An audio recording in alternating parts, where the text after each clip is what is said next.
Ang tagal na ng huli kong vlog na ganito, kaya naman here's the day in the life of a 21-year-old 4th-year civil engineering student at pamantasan ng lungsod ng Maynila, a content creator and an affiliate who's living independently here in Manila. Hi guys! It's me, Jai. Living independently in Manila at 21. Back again with another mini vlog. 7:30 pa lang ng umaga, gising na ako kasi ang plano ko talaga, aayusin ko na itong kwarto since bumili nga ako nitong mga gamit na pang aesthetic, ganyan. Basta gusto ko siyang pagandahin and gusto kong pagaanin yung vibe niya. Tapos totoo pala yung sinasabi nila, no? Kasi kapag may dumadaan ng mga video sa FYP ko, sa feed ko, na tungkol sa mga gamit sa bahay, mga team puti, mga team kahoy, ganyan, talagang naiinganyo na ako and gusto ko ganun din yung ma-achieve ko. By the way, hindi pa ako nakakalipat ng kondo, ito pa rin yun. Pero for the meantime, habang hindi pa ako nakakahanap, gusto ko na tong ayusin kasi hindi ko pa alam kung kailan ako ulit makakapaghanap kasi sobrang busy, ang daming gawa, and midterms week pa nga namin next week. Anyways, pagkatapos kong ligpitin yung mga inopen ko na parcel, bumaba na ako, dala tong uniform kasi meron nga akong klase ng alas 4 and hindi pa ako nakakapaglaba. Pero syempre, nag-ayos muna ako and katulad ng dati, palagi ko pa rin ginagamit hanggang ngayon na facial wash ay Cetaphil. And kung mapapansin nyo sa mga videos ko, talagang rekta pagkatapos ko maghilamos, hindi ako gumagamit ng tuwalya na ginagamit ko sa katawan ko, tissue talaga. Advice yan ni Catherine Bernardo dun sa isa sa mga videos niya. Pagkatapos niya, naglaban na rin ako. Oo nga pala guys, usapang lipat bahay, lipat apartment, ganon. Dati ang gusto ko talagang lipatan ulit, studio unit, katulad nung dati kong apartment. Kaso kasi parang naisip ko, sobrang liit nun and gusto ko mag-invest na ako sa mas malaki since isa naman na talaga sa work ko ay yung pag-make ng content. Kasi parang nai-imagine ko, ang gusto ko na ngayon ay 1 bedroom or 2 bedroom. Kung 1 bedroom, dun sa bedroom mismo, talagang tulugan ko lang siya, pahingahan, ganon. Tapos dun sa sala, dun ko gagawin yung iba ko pang mga works. Tsaka kasi, kapag studio unit, tapos kalapit ng higaan mo yung table na pinagagawaan mo sa work, sa school works, ganyan, talagang minsan na-feel ko, hinihigit ako ng kama, parang inaantok ako, tinatamad na akong gawin, ganon. And kung 2 bedrooms naman, yung isa gagawin kong walk-in closet since yun naman din yung mga nagiging content ko, mga damit, sa mga styles, OOTDs, mga makeup ko, ganyan. Kumbaga, doon na lang talaga yun sa isang bedroom na yun. Tapos sa kabilang bedroom, yung pahingahan, tulugan ko, ganun. Gusto ko kasi rin ulit bumalik magtinda, pero hindi naman siya bail-bail na. Parang gusto kong, basta parang hindi ko siya maalis sa sarili ko. Parang feeling ko talaga, yun yung gusto ko. Tapos kaya ko siyang isingit kahit anong mangyari, ganun. So, kailangan ko talaga ng malaking space. Pero ayun, pahirapan nga maghanap. Tsaka ang hirap lang rin kasi sa condo. Dito, hindi ako makapagdala ng mga stocks na pangpaninda ko kasi hinaharang sa baba or chinecheck talaga siya isa-isa. Na isa ring reason kung bakit gusto kong lumipat. Satisfied naman ako sa content creation. Nabibigyan niya naman yung mga needs ko, yung sa sweldo, okay rin siya. Pero kung kaya namang isabay, why not, diba? Kasi sabi nga nila, higher the risk, higher reward. Tsaka ang naiisip ko kasi, oo, medyo magiging malaki yung babayaran ko sa rent. Pero kung maiisingit ko naman yung pag-work ko na yun, pagtitinda ko ulit, mas marami akong magagawa since mas malaki yung space. Babalik lang rin yung i-rent ko na yun. Kumbaga, yung pag-rent ko na, yung iisipin ko na puhunan ko sa pagka-content creation. Gets nyo ba? Parang ganun. Anong tingin nyo guys? Kailangan ko ng thoughts ninyo kasi parang nalilito talaga ako. Hindi ko alam kung tama ba siya or baka bugso lang to ng damdamin ko, ganun. Anyways, bumaba ako ng kondo kasi bibili sana ako ng pangsopas. Kaso dun sa binibilhan ko wala, kaya nagbili na lang ako ng tinapay tsaka egg. Tapos ayan, nag-almusal na ako. Nakapagsenda rin pala ako ng mga trackers, nakapag-check na ako ng mga messages, mga comments, ganyan. Tapos bandang 10:40, nag-set up na ako para sa notes naman. Ito ay yung isa sa mga subject namin, Geotechnical Engineering. Nirequire kami ng prof na magsulat ng notes from chapter 1 hanggang chapter 7. And sa awa ng Diyos, chapter 7 naman na. Tapos naglagay nga rin ako rito ng timer para nakikita ko kung ilang oras ko siyang nagawa. Kasi naman nalobat yung phone ko. Kaya yung nakuhanan lang ay hanggang bago mag-12. Pero nakapag-notes ako bandang alauna na. Tapos doon, nag-ready na ako. Naligo, gumayak, tapos nag-ayos na ako for school din. And kung makikita nyo, iba na yung place na pinag-aayusan ko. Nilipat ko na siya dito sa taas. Tapos hindi kasi ako nakapagkulot nung gabi. Kaya magkukulot sana ako rito. Tapos binoblower ko yung hair ko. Nasira naman, nakakaloka. Kaya hinayaan ko na lang siyang matuyo. Tapos nag-start na ako dyan mag-ayos.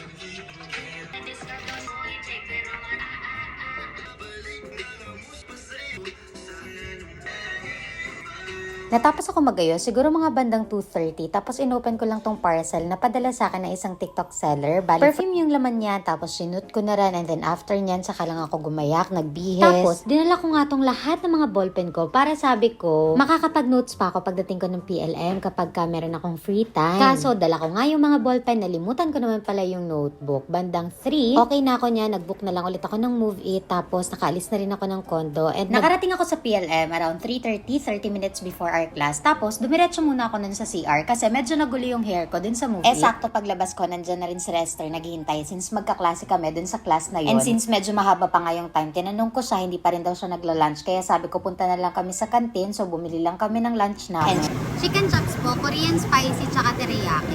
Drink. Hati na lang tayo. Yung large po. Honey lemon. Tsaka po isang teriyaki.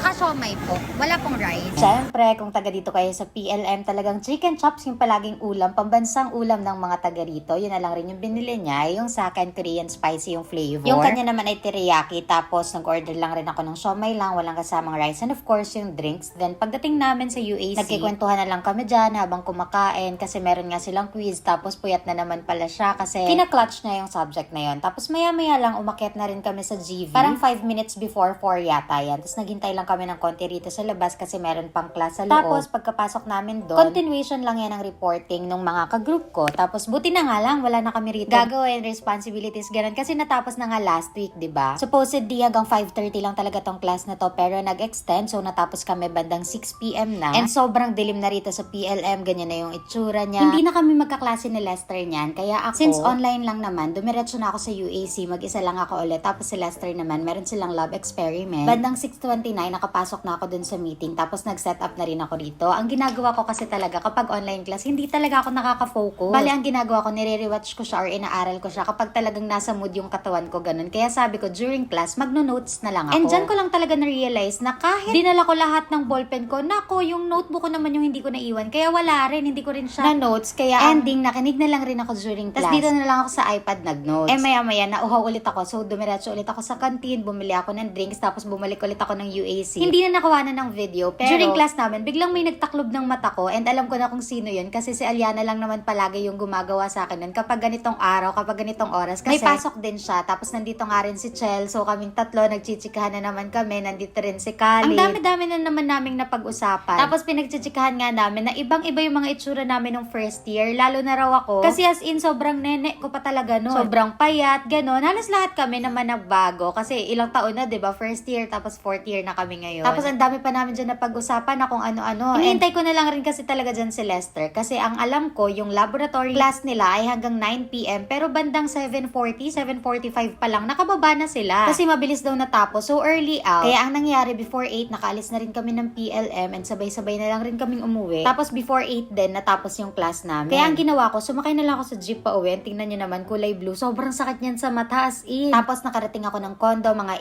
8:20 na. Sa lobby na lang ako dumiretso kasi dumating na yung dalawa kong parcel, yung sinasabi ko na headboard at saka pillow cover. Pero since sobrang mabibisi na sa mga susunod na araw, hindi ko na alam kung kailan ko maaayos tong kwarto. Pero sana ngayong weekend. Tapos pagdating ko sa unit, nagpalit lang ako, nag-ayos. And hindi na nga ako nakapag-video pagkatapos niyan kasi nalobat na naman yung phone ko. Basta pagkatapos ko mag-prepare ng dinner at makapag-dinner, nagpahinga na rin ako niyan. Kaya ayun lang, medyo napahaba itong vlog na to. Pero kung nakaabot ka hanggang dito sa pinakang dulo, comment mo naman kung taga saan ka para alam ko kung hanggang saan ba nakaabot itong video na to. Tapos dun sa mga magko-comment, mamimili ako ng 2 mananalo. Ayun lang muna for today's video. See you again next vlog. Bye!